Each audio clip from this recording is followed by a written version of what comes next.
conduzir uma reunião de pais de uma forma objetiva e organizada pode ser mais fácil do que você imagina, para que nada saia do controle. Portanto, se você está ansioso ou também ali muito inseguro, é aqui que você vai encontrar os caminhos passo a passo de como fazer e realizar uma ótima reunião de pais, principalmente quando ela é a primeira.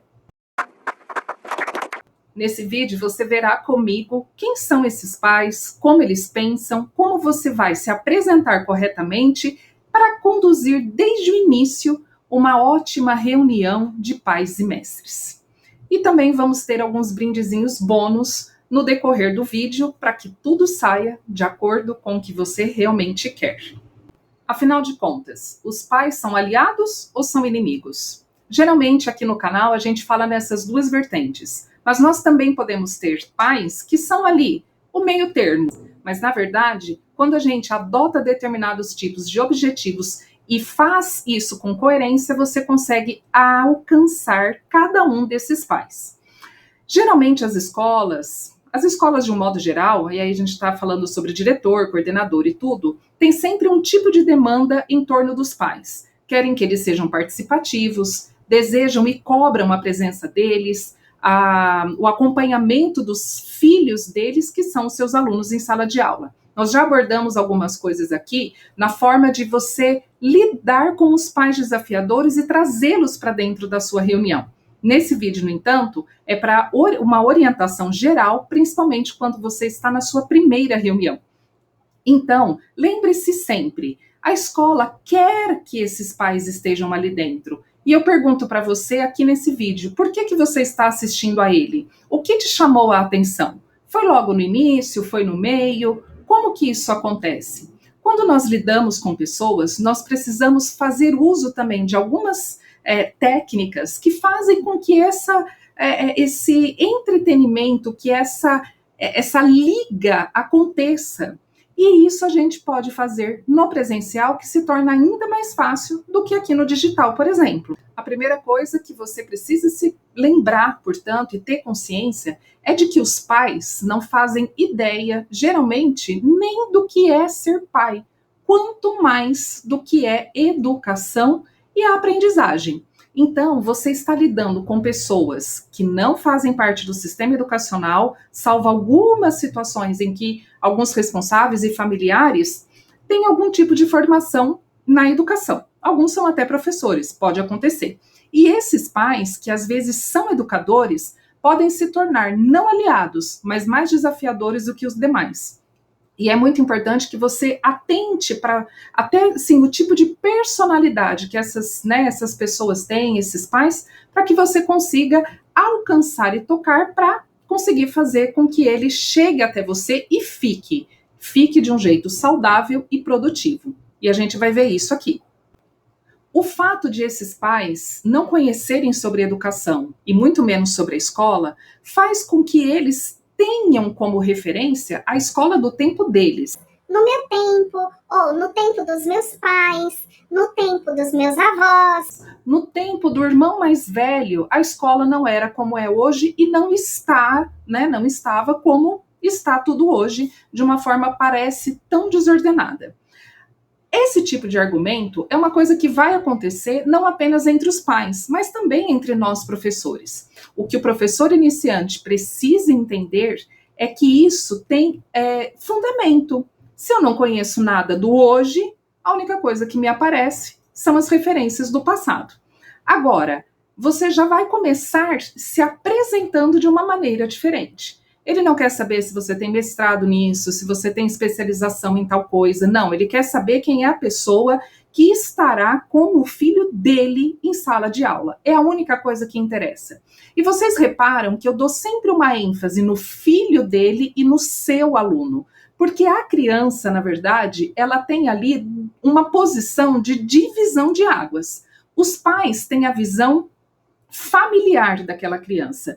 E o professor tem aquela visão profissional que vai olhá-lo como um aluno e cobrar um comportamento que a gente acredita que socialmente é mais adequado. No entanto, os pais não conseguem compreender isso e nos pelo nosso lado também, fica um tanto desafiador a gente se lembrar que a escola é um espaço social e que a criança está ali também para se socializar. Mas não é uma questão de tornar o espaço escolar como um ambiente apenas de socialização. É que o espaço social de convivência é um ambiente de aprendizagem.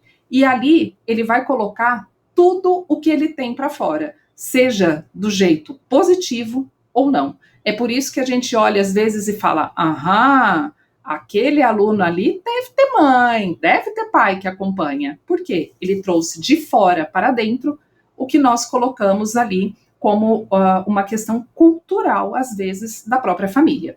A família vai olhar aquilo. Agora, o que é que você fazia dentro da escola que os seus pais não sabiam? Eu tinha muitas coisas. Eu já falei aqui no canal que eu fui uma aluna muito respeitada e muito respeitosa, mas eu não era uma aluna que seguia todas as regras. Mas é que eu sabia o caminho de volta e conhecia os meus limites. Portanto, os professores até curtiam, mas eu não era uma aluna fácil. Eu sei disso. Mas hoje, esse tipo de aluno me traz até uma coisa assim, até gostosa, porque eu sei que são alunos mais críticos. O problema é quando a gente tem esse tipo de argumento e a gente não sabe o que fazer. Então, quando o pai vai chegar para você e disser assim, né, ele vai dizer assim: ah, mas o meu filho não faz isso. Claro, gente. Tem coisas que você também não fazia dentro de casa, ou na presença, ou que pudesse, né, ser ali conhecido pela sua família, por algum responsável, que você fazia fora do alcance dos olhos deles. E aí é que começa a entrar em conflito. Não conhece o filho que tem. Não, ela conhece o filho, mas você conhece mais do que o filho dela, você conhece o ser social, tá? Então, quebrar esse paradigma já é uma coisa interessante para a gente conversar. Olha, gente, aqui é um espaço isso, um espaço aquilo, portanto, pode ser que aconteça, mas a gente vai conversar, a gente está aqui para isso. E quando você abre esse diálogo, você já começa a trazer esses pais, seja ele aliado, inimigo, né? Ou ali aquele que tanto fez, tanto faz, para junto de você, porque você vai causar, primeiro, uma empatia, segundo, um tipo de curiosidade e um terceiro, até um sistema de alerta para alguns pais ou responsáveis que estejam presentes na sua reunião. Então, o que você vai dizer na sua apresentação é quem você o que você vai ministrar. Você pode dizer como você trabalha. Aliás, você deve dizer como você trabalha. As minhas aulas sempre foram muito dinâmicas. Então, eu já alertava os pais, porque eu sei que toda vez eu vou ter pai na minha porta questionando a minha metodologia. Um, inclusive, veio e falou assim: mas o meu filho não tira menos do que 10. Eu falei: mas comigo ele tirou. Mas por quê? Eu falei: porque eu não dou prova. E ele não consegue lidar com coisas que não sejam diferentes. Ele está acostumado com isso. Ah, mas o mundo vive de provas. Eu falei: exato. Mas para lidar com o chefe, lidar com os colegas de trabalho, ele precisa mais do que prova. Não serão as provas que farão com que ele se desenvolva mais, né, saudavelmente assim. Então, você já alerta os pais, já deixa ali com argumentos pedagógicos. Olha a cerejinha desse momento do vídeo, porque nós teremos outros. E você, no final desse vídeo, inclusive, vai compreender o que aconteceu com o seu cérebro, tendo a neurociência como explicação. Você demonstra o seu trabalho, mostra o que você pretende fazer, mostra também que você é flexível e que nem tudo que você está dizendo pode acontecer daquela maneira, mas de acordo com a demanda. E aí os pais vão começando a relaxar um pouquinho e baixando as expectativas e também o sistema de alerta. Mostre, principalmente, se essa turma tinha um professor muito antigo que era querido. Se você está nesse caso, você está já ali com uma bombinha na mão, aquele que você joga e faz plec no chão, né, nas festas juninas, etc. Alerta, cuidado com isso. Por quê? Porque eles vão comparar o seu trabalho com aquilo que era produzido. E nem sempre, não existe apenas um caminho. Olha, o tal professor, eu sei que tem uma característica, os alunos estão acostumados, vocês já podem reparar que eles né, ficaram talvez um pouco mais perdidos nesse primeiro bimestre, semestre, enfim, mas é porque tudo que é diferente é difícil, né, gente? Lance perguntas para esse público, porque eles vão se lembrar e se identificar com situações que mostram ali para eles que aquilo é verdade. Então, eles se reconhecem e isso faz com que eles baixem a guarda e não entrem em um comportamento defensivo. O comportamento defensivo é tudo que a gente quer quebrar. Não queremos comportamento defensivo, pelo contrário. Quando você faz esse tipo de apresentação, principalmente numa primeira reunião, mesmo que você tenha que apresentar o boletim, mostrando as notas e tal, você pode preparar essa reunião mentalmente, fazer um rascunho como se fosse um plano de aula, para que ela tenha começo, meio e fim, e você consiga alcançar exatamente o que você deseja naquele momento, tá ok? Então, você vai organizar isso e fazer com que eles compreendam que você está ali junto e não como uma determinada superioridade, esperando que eles acatem ou que eles, né, precisam dar um jeito e tal. Não, estamos aqui todos juntos para fazer alguma coisa. Você, como profissional, vai fazer a sua parte e você já demonstra que é necessário que os pais façam a deles. E se eles não souberem o que fazer, você está ali para orientar pedagogicamente o que é positivo para a aprendizagem e o desenvolvimento daquela criança, daquele adolescente. E como vocês sabem, todo o conteúdo que a gente traz aqui no canal é diferenciado, diferente de tudo que você já viu por aí. Portanto, estou esperando a sua inscrição aqui para você acionar o sininho e ter sempre em primeira mão tudo que a gente vai trazendo de novidade. Agora, nós vamos falar a respeito do seu posicionamento. Imagine só se você começasse a assistir aos meus vídeos e visse sempre que eu começo assim.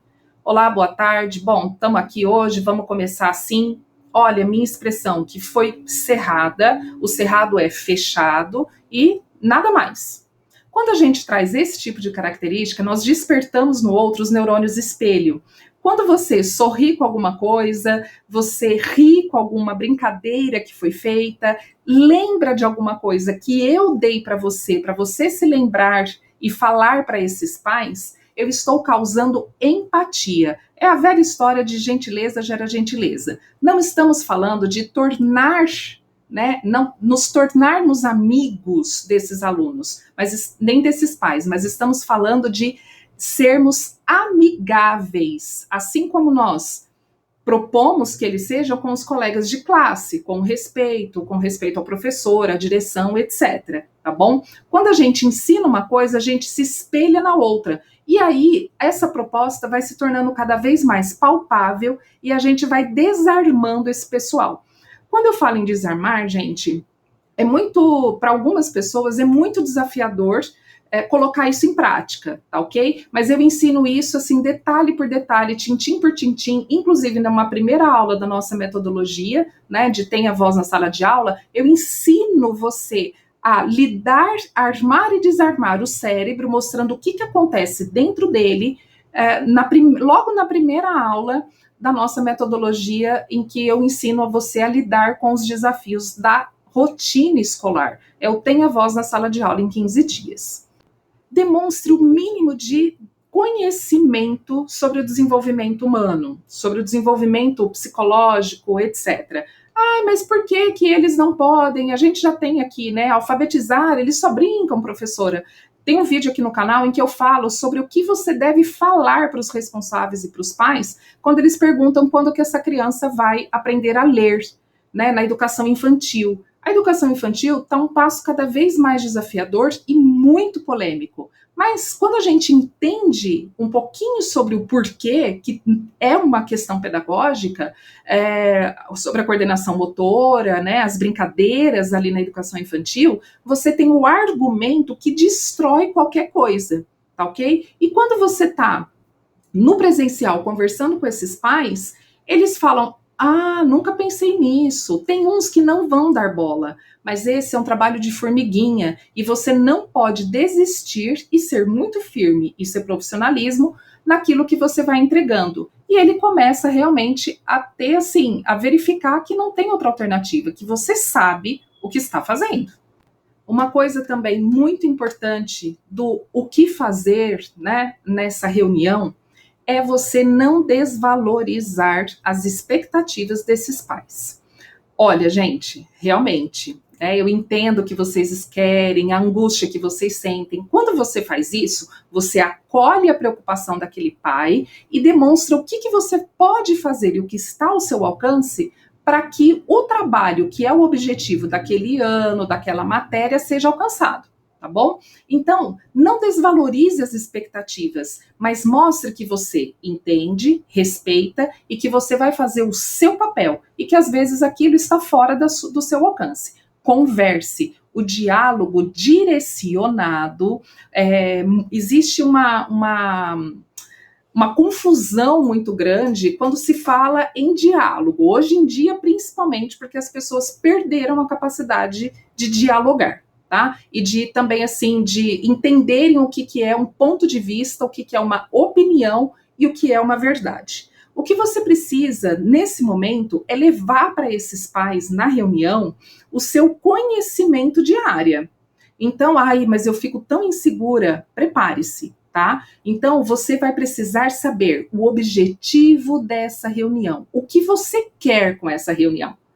Eu, Aline, indico e teria para mim sempre o trazer esses pais para junto, tá? Para que eles trabalhem comigo, junto. Esse é o meu objetivo. Agora, eu vou falar sobre a indisciplina da sala. O que eu preciso fazer? O meu objetivo é fazer com que esses pais estejam mais participativos. Como que eu vou fazer isso? Do que eu preciso para colocar essa reunião acontecendo de que forma para que isso aconteça? Você pode levar, primeiro você precisa planejar, né, organizar. Bom, eu quero esse objetivo e para isso acontecer eu preciso de tais instrumentos. Eu preciso de slide, eu preciso de uma música, eu vou precisar de uma dinâmica, eu vou precisar de lousa. Do que eu preciso? Tá? Eu vou fazer uma reunião em roda ou vai todo mundo ficar ali sempre sentadinho, como eu quero que os alunos sejam, em fileiras, tá? Quando a gente faz o sistema de roda, a gente tem um ponto mais a nosso favor, porque um pai olha para o outro e eles olham diretamente para você, tá ok? Ao mesmo tempo. Então não tem como aquele pai que está lá no fundinho ficar fazendo caras e bocas enquanto os da frente não estão, ou vice-versa. Então a gente tem um pouco mais de controle da situação e vai fazer com que você se sinta mais segura, mais seguro nesse momento de primeira reunião. O sistema de roda também funciona com os alunos, mas esse é um assunto para outro vídeo. Os pais pensam de uma forma diferente. Eles pensam de uma forma protetora, mesmo quando a gente acha que eles estão sendo negligentes. E eles devem estar mesmo, tá? Muito provavelmente, se você está verificando isso, é porque está havendo algum tipo de negligência, inclusive no acompanhamento educacional. Mas olhar e lidar com o ser humano, como a gente vai, né, trazendo com tantos vídeos aqui no nosso canal, é muito desafiador. E às vezes é o melhor que ele pode dar, porque ele aprendeu daquela forma também. E aí a grande questão é, o que eu faço com esse abacaxi na minha mão? Aquele pai é inflexível, aquele pai é irredutível. Como que eu lido com isso? A gente vai trazer esse tipo de perspectiva num outro vídeo, que eu já falei aqui, vou deixar na descrição dos comentários e também em algum lugarzinho aqui da tela, como, né, o card, para você poder assistir. E a grande chavinha de ouro que a gente precisa pensar é que muitos professores também são pais. E nem sempre são professores que são pais do jeito que, como o professor, ele queria que o pai fosse, né? O pai dos seus alunos fosse.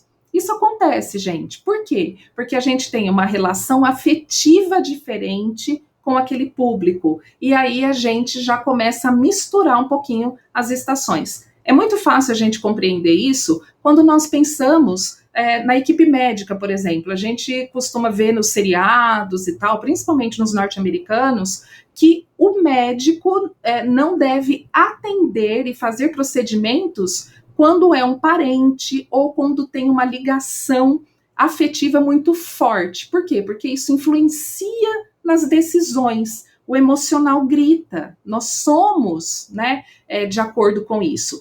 E essas questões são tão polêmicas que é por isso que muitos professores mais experientes têm tanta resistência ao nosso canal. E também ali trazem muitas contribuições positivas, mas também fica muito claro que é muito desafiador. Por quê? Porque é uma desconstrução daquilo que acaba acontecendo na maioria das vezes. Não significa que ele não seja bem-vindo, mas esse é um canal que traz propostas e soluções, intervenção que seja realmente efetiva para você colocar em prática. Por quê? Porque elas funcionam. Eu sou prova disso e o estudo, a ciência pedagógica, também prova que ela existe e que ela é eficaz. Então, o que você não deve fazer? Você jamais pode ir para uma reunião sem prepará-la, colocando o seu objetivo, né, o objetivo daquela reunião, do que você precisa para aquilo, slide, roda, o que você vai usar para acontecer e como que você vai desenvolver essa reunião. As formas de pergunta, como eu já disse muitas vezes aqui no canal também, são coisas bem interessantes e que podem trazer já logo uma proximidade grande e muito produtiva. Demonstrar algum tipo de superioridade, às vezes mesmo sem a gente perceber, não é o caminho. Isso vai gerar um comportamento defensivo no outro. Estamos falando sobre psicologia, tá? Psicologia do desenvolvimento, inclusive, quando a gente sabe o que afeta no cérebro. Nada do que é dito aqui é achismo. Nós estamos falando de realmente ciência. Então, dando um exemplo bem claro, se você quer pais que sejam resistentes, que sejam ali questionadores e que não sejam colaborativos, a primeira coisa, você vai ignorar tudo que foi falado aqui nesse vídeo e já demonstrar ali que você sabe tudo, você vai cobrar e acusar, né? Você vai exigir uma presença, mostrando ali que você sabe, mas que eles não sabem o que estão fazendo. Mesmo que você saiba mais, isso não pode ser colocado de uma forma tão assim abrupta, porque o outro vai, né, com naturalidade. Todos nós reagiremos assim. É assim que o cérebro funciona. Então você vai ali colocar como que você vai desenvolver. Nada impede de você fazer uma música, uma dinâmica, assim como você pensa com os alunos. Então, você deve saber, reunião de pais é como um plano de aula. Você precisa saber para que aquela reunião, aquela aula está acontecendo, para que você vai desenvolver aquele assunto, mesmo que seja na apresentação dos fatos. Se o aluno está com nota baixa e você já sabe que vai ter pai ali batendo na sua porta e reclamando, já se prepare com argumentos pedagógicos. Por que esse aluno tirou nota baixa? Estava falando, estava isso, estava aquilo. Você já vai colocar, pai, você sabe, então, as amizades, isso e aquilo, pô, a gente quer a mesma coisa para ele, né? Mas tem hora que como que a gente pode fazer? Né? Aqui a gente está fazendo dessa forma. Como que? Eu já tirei telefone, eu já tirei celular, eu já tirei internet, eu já tirei... Eu falei, então, pai, mas se a gente já fez isso tantas vezes e não está dando certo, a gente vai precisar fazer de uma forma diferente. Por quê, gente? Isso daqui é neurociência básica, tá? Cérebro básico. Se você tem sempre os mesmos resultados, significa que alguma coisa no processo está dando errado. Está sendo feito de um jeito que não está dando resultado positivo. Não é aquilo que você quer. Na didática é a mesma coisa. Portanto, você vai pensar nisso, colocar aqui as suas dúvidas nos comentários, curtir. Espero que já tenha também se inscrito no canal e a gente vai lidar e ter uma excelente reunião de pais. Espero você aqui após a sua primeira reunião, trazendo todas as suas experiências, o que deu certo, o que não deu. A partir disso, a gente vai descobrir o porquê e no que podemos melhorar. Estou aqui para isso. Até lá!